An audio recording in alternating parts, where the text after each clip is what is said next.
Breast cancer થવાના કારણો શું છે? તો બ્રેસ્ટ કેન્સર થવાના મુખ્યત્વે કારણોમાં છે કે અર્લી મિનાર્કી, લેટ મેનોપોઝ, એટલે કે માસિક અર્લી શરૂ થવું. નોર્મલ માસિક શરૂ થવાની ઉંમર જે હોય છે એ 13 કે 14 વર્ષની હોય છે, પરંતુ માસિક પહેલાં શરૂ થઈ જવું અને લેટ ખતમ થવું. યુઝ્યુઅલી મેનોપોઝની ઉંમર હોય છે 40 થી 45 વર્ષ, પણ ઘણી સ્ત્રીઓમાં એ ડિલે થતું હોય છે. તો આ પીરિયડમાં જે આપણી જે બ્રેસ્ટ ટિશ્યુ છે એ ઇસ્ટ્રોજેનિક સ્ટ્રેસ, એટલે કે શરીરના જે હોર્મોન છે ઇસ્ટ્રોજન, પ્રોજેસ્ટ્રોન, તો ઇસ્ટ્રોજનના સ્ટ્રેસમાં કોન્સ્ટન્ટ રહેતા હોય છે. તો એ એક મુખ્ય કારણ છે કે તમને કેન્સર થઈ શકે. બીજું છે કે ઓબેસિટી, યસ, મેદસ્વીપણું એ ડાયરેક્ટલી રિલેટેડ છે કેન્સર થવા માટે. લેક ઓફ ફિઝિકલ એક્ટિવિટી, સ્ટ્રેસમાં રહેવું અને ડાયટ, આ બધા જ ફેક્ટર્સ બ્રેસ્ટ કેન્સર થવાના કારણો છે. હેલ્ધી લાઇફસ્ટાઇલ ન જીવવી, આ પણ એક કારણ છે.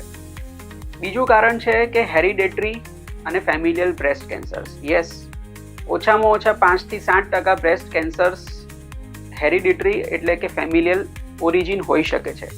આ ટાઈપના જે કેન્સર્સ હોય છે એ અર્લી એજમાં થતા હોય છે, યંગ પોપ્યુલેશન્સમાં થતા હોય છે, 30 to 40sમાં થતા હોય છે.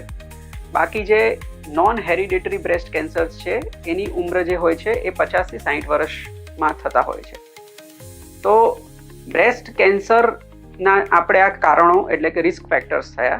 હવે એના ચિહ્નો વિશે હું તમને સમજાવું. તો ચિહ્નોમાં એવું છે કે સ્તનમાં કોઈ પણ પ્રકારની ગાંઠ થવી અને એ ગાંઠ લાંબા સમયથી હોય અને ધીરે ધીરે વધે. Cancers are always painless to start with, એટલે જે ગાંઠ હોય છે એ પેઇનફુલ નથી હોતી, પેઇનલેસ હોય છે, એમાં દર્દ નથી થતું. બરાબર છે. બીજું એક એનું ચિહ્ન એ હોઈ શકે કે એબનોર્મલ નિપલ ડિસ્ચાર્જ, નિપલમાંથી એબનોર્મલ ડિસ્ચાર્જ આવવું, એટલે કે લોહી આવવું કે બીજું કોઈ રસી કે પસ આવવું. બરાબર છે. આ એના મુખ્યત્વે ચિહ્નો હોતા હોય છે. યુઝ્યુઅલી એડવાન્સ સ્ટેજમાં જ્યારે બ્રેસ્ટ કેન્સર્સ આવે છે ત્યારે એ જે જગ્યાએ ફેલાયેલા હોય એના ચિહ્નો તરીકે દેખા દેતા હોય છે, કે કમરમાં દુખાવો થવો, શ્વાસ ચડી જવો, પેટ ફૂલી જવું, પેટમાં દુખાવો થવો, જોન્ડિસ એટલે કે કમળો થવો, આ બધા ચિહ્નો અગર હોય તો સમજવું કે આપણું બ્રેસ્ટ કેન્સર એડવાન્સ સ્ટેજમાં છે.